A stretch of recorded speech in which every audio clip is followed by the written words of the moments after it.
Hello everyone. आज हम लोग इस वीडियो में डिस्कस करेंगे कि आप इंडियन आर्म फोर्सेस कैसे ज्वाइन कर सकते हैं एज एन ऑफिसर। देखिए, Indian arm forces as an officer join करने के बहुत सारे तरीके हैं, लेकिन उसमें हम कुछ स्पेसिफिक तरीकों पे बात करेंगे। उसमें जो पहला तरीका है वो है हमारा एनडीए का। देखिए, एनडीए क्या होता है? अगर एनडीए के फुल फॉर्म की बात करूं तो वो होता है नेशनल डिफेंस अकेडमी। ठीक है, एनडीए एक अकेडमी है जहां पे इंडियन आर्मी, इंडियन एयरफोर्स और इंडियन नेवी के ऑफिसर्स को तैयार किया जाता है।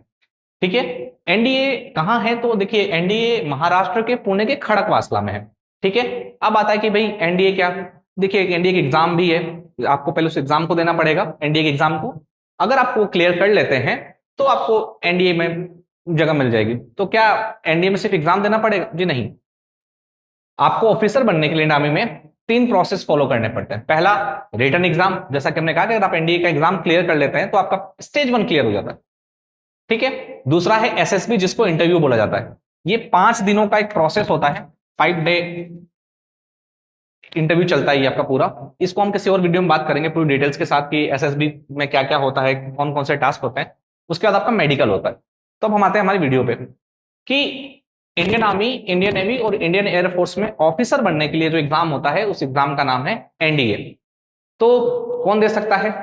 कोई भी लड़का या कोई भी लड़की जिसकी एज 16.5 साल से 19.5 साल के बीच में है, वो एनडीए के लिए एलिजिबल है।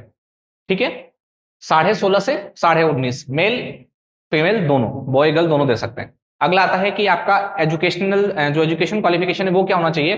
तो अगर आप 12th पास हैं या 12th में अपेयरिंग है, या तो आप 12th में पढ़ रहे हैं या आप 12th पास कर चुके हैं और आपका एज इसके बीच में है, तो आप एनडीए के एग्जाम दे सकते हैं। इस एग्जाम के अगर नाम की बात करें तो जो नोटिफिकेशन आता है वो आता है एनडीए एनए के नाम से आता है। ठीक है। जो फर्स्ट वाला आता है वो आता है अप्रैल में। अप्रैल में आपका एग्जाम होता है, मतलब नोटिफिकेशन उसके 2 महीने पहले आ जाता है लगभग। और दूसरा जो है वो एनडीए एनए 2 के नाम से होता है, जो कि लगभग सितंबर में होता है। ये दोनों एग्जाम यूपीएससी कंडक्ट करवाती है। यूपीएससी वही संस्थान है जो हमारे यहाँ सिविल सर्विसेज के यानी आईएएस आईपीएस के पेपर करवाती है, सीएपीएफ के पेपर करवाती है। वही यूपीएससी आपके लिए एनडीए का पेपर भी करवाती है। कितने पेपर होते हैं? तो एनडीए के एग्जाम में आपको 2 पेपर देने होते हैं। पहला मैथ्स का पेपर, दूसरा जीके का पेपर। अगर बात करें हम पेपर की, तो पेपर 1 जो होता है मैथ्स, वो 300 मार्क्स का होता है। और जो दूसरा वाला पेपर होता है जीके, वो 600 मार्क्स का होता है। यानी कि अगर आपको इंडियन आर्म फोर्सेज में ऑफिसर बनना है और आपकी एज इसके बीच में है, तो आपको मैथ्स का और जीके का पेपर देना पड़ेगा। अब एक क्वेश्चन आता है माइंड में कि मेरा तो सब्जेक्ट है ही नहीं मैथ्स, मैं मैथ्स का पेपर कैसे दूं? तो देखिए, पेपर तो आपको देना पड़ेगा। हाँ, अगर आपका मैथ्स नहीं है फिर भी आपको मैथ्स पढ़ना पड़ेगा, और ये 12th क्लास तक की मैथ्स आती है इसमें। ये आपको 12th क्लास तक की मैथ्स पढ़नी पड़ेगी। जीके भी लगभग लगभग 12th क्लास तक का ही रहता है, जिसमें आपको इंग्लिश, फिजिक्स, केमिस्ट्री, कुछ एसएसटी के पार्ट, कुछ करंट अफेयर्स, ये आपको पढ़ना पड़ेगा। पर आपका जो पहला पेपर होगा वो होगा मैथ्स का, और दूसरा पेपर आपका होगा जीके का। अब आते हैं कि कोई भी स्ट्रीम वाला बच्चा दे सकता है क्या? अब माइंड में आता है कि सर मेरे तो कॉमर्स है और मैं इंडियन आर्म फोर्सेस ज्वाइन करना चाहता हूं, मैं ऑफिसर बनना चाहता हूं, क्या मैं एलिजिबल हूं? बिल्कुल आप एलिजिबल हैं। कोई भी बच्चा जिसके 12th में आर्ट्स, कॉमर्स या साइंस हो, वो इंडियन आर्मी के लिए अप्लाई कर सकता है। एनडीए में जो आपकी जो अलग अलग मैंने कहा ना, Indian army, Indian navy, Indian air force, तो अगर आप इंडियन आर्मी का हिस्सा बनना चाहते हैं तो आप आर्ट्स वाले हों, चाहे कॉमर्स वाले हों, चाहे साइंस वाले हों, आप अप्लाई कर सकते हैं। लेकिन अगर आपको नेवी या एयरफोर्स ज्वाइन करना है तो यहां पे आपको थोड़ी कंडीशंस लग जाती हैं। कंडीशंस ये कि आपको 12th में जो है फिजिक्स और मैथ्स होना जरूरी है। अगर आपका 12th में फिजिक्स और मैथ्स है तो ही आप इंडियन नेवी और इंडियन एयरफोर्स के लिए अप्लाई कर सकते हैं। अब आता है कि ये एग्जाम देते हैं, फिर क्या होता है? फिर इंटरव्यू होगा। इंटरव्यू के बाद आपका मेडिकल होगा। अगर आपने मेडिकल और इंटरव्यू दोनों अच्छे से क्लियर कर लिया, एसएसबी आपका क्लियर हो गया, तो आप रिकमेंड हो जाते हैं। उसके बाद मेडिकल प्रोसेस वगैरह के बाद जब आपकी मेरिट आएगी तो आपको पुणे के खड़कवासला भेज दिया जाएगा अगले 3 साल की ट्रेनिंग के लिए। तो ये था हमारा एनडीए का। अगला जो है हमारा वो है सीडीएस एग्जाम। तो अगला जो हमारा एग्जाम है वो एग्जाम है हमारा सीडीएस का। देखिए, सीडीएस का जो फुल फॉर्म होता है वो होता है कंबाइंड डिफेंस सर्विसेज। ये भी आपको इंडियन आर्म फोर्सेज में ऑफिसर बनने के लिए ही होता है, लेकिन एनडीए से जस्ट एक स्टेप आगे होता है। एनडीए वाला एग्जाम जो हम लोग देते हैं वो 12th के बाद देते हैं या 12th अपेयरिंग वाले देते हैं। लेकिन ये एग्जाम ग्रेजुएशन जो कर चुके हैं वो, या जो ग्रेजुएशन के फाइनल ईयर में है वो देते हैं। अब आता है सीडीएस किसके लिए होता है? ये होता है आईएमए, आईएनए, एफए और ओटीए। ये क्या है? ये हमारी अकेडमीज हैं। ठीक है। Indian military academy IMA, Indian naval academy INA, air force academy को AFA और ऑफिसर्स ट्रेनिंग एकेडमी ये शॉर्ट सर्विस कमीशन होता है। ये आपको याद रखना है, ये शॉर्ट सर्विस कमीशन होता है, इसको SSC भी बोला जाता है, शॉर्ट सर्विस कमीशन, ठीक है, उसके लिए होता है, ठीक है। पर एग्जाम चारों के लिए सेम होता है CDH का। अब अगर एज की बात करें तो इसमें एज क्राइटेरिया सबके लिए अलग अलग है। पहला, अगर आपको IMA ज्वाइन करना है तो आपका एज जो है वो 19 से 24 ईयर्स के बीच में होना चाहिए। अगर आप INA ज्वाइन करना चाहते हैं तो वही आपकी एज जो है वो 19 टू 22 होना चाहिए। AFA के लिए 19 टू 23 और OTA के लिए आपको 1 साल का रिलैक्सेशन मिल जाता है वो 25। एक बात और, ये तीनों जो अकेडमी है, कौन सी, IMA, INA और AFA, इसमें केवल मेन कैंडिडेट ही अप्लाई कर सकते हैं, फीमेल नहीं कर सकती। NDA में दोनों कर रहे थे, बॉयज और गर्ल्स दोनों कर रहे थे, इन तीनों में सिर्फ मेल कर सकते हैं। OTA के लिए यानी शॉर्ट सर्विस कमीशन के लिए मेल और फीमेल दोनों कर सकते हैं। अब बात करते हैं कि एजुकेशनल क्वालिफिकेशन क्या होना चाहिए आपका। एनी ग्रेजुएट, कोई भी ग्रेजुएट इस एग्जाम के लिए अप्लाई कर सकता है, ठीक है। अगर IMA के लिए करना चाहते हैं तो यहां पे कंडीशन है कि कोई भी, अगर आपका BA है, BCom है, ठीक है, BSc है, BTech है, कुछ भी है, तो आप IMA के लिए, तो सब लोग, जैसे वहां पे था कि आर्ट्स वाला, कॉमर्स वाला, साइंस वाला आर्मी के लिए कर रहा था ना इंडिया में, सेम केस यहां है कि अगर आप IMA के लिए अप्लाई करना चाहते हैं तो आप BA हो, BCom हो, BSc हो, आप IMA के लिए अप्लाई कर सकते हैं।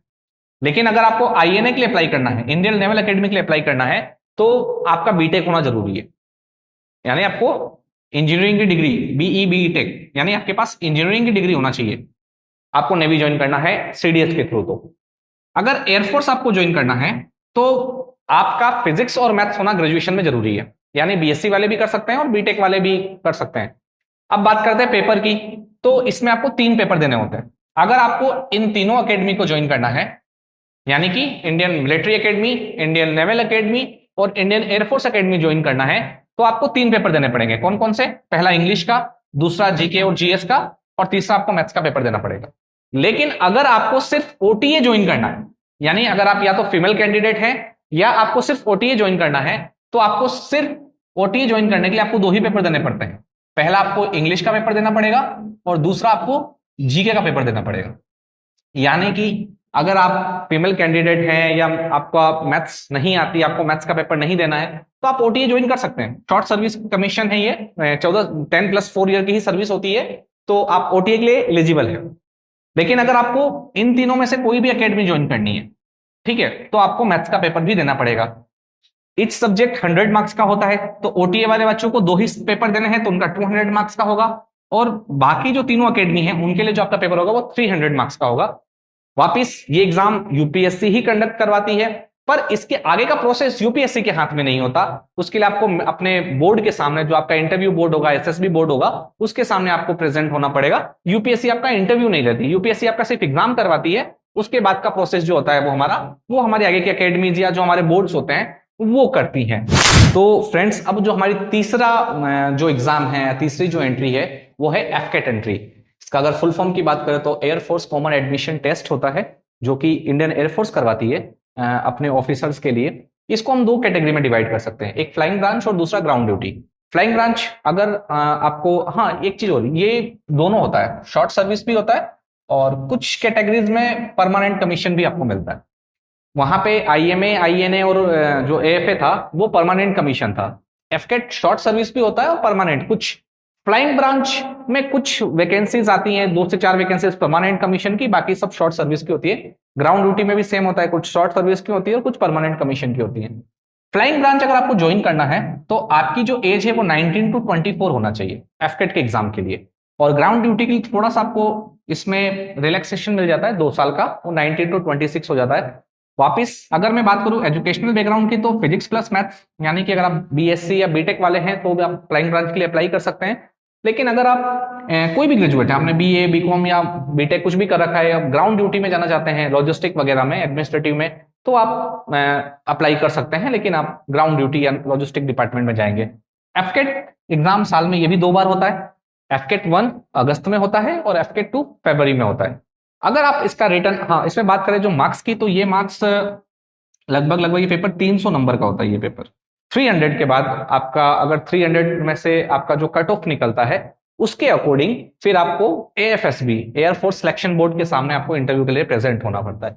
तो ये थी हमारे तीनों रिटन एंट्रीज। अब जो अगली हमारी कैटेगरी है वो है हमारी डायरेक्ट एंट्री या टेक्निकल एंट्री के बारे में हम लोग बात करेंगे।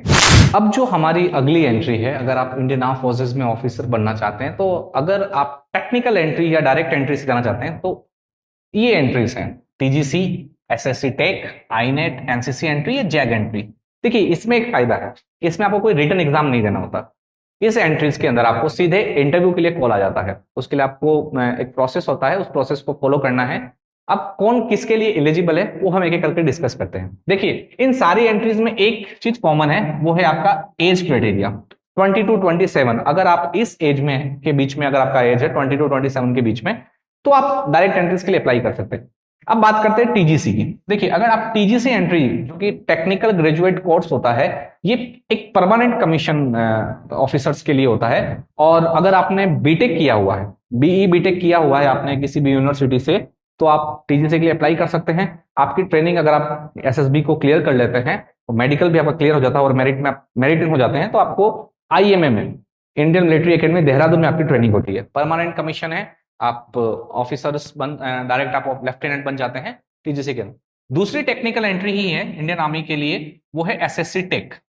अगर आप एसएससी टेक, मतलब ये शॉर्ट सेम कोर्स टीजीसी वाला ही कोर्स होता है ये भी, लेकिन फर्क ये है कि ये शॉर्ट सर्विस के लिए होता है। अगर आपको शॉर्ट सर्विस में जाना है, जैसे हमने बताया 10+4 ईयर की सर्विस होती है ये, अगर आप शॉर्ट सर्विस में जाना चाहते हैं टेक्निकल एंट्री से, तो आप एसएससी टेक के लिए अप्लाई कर सकते हैं।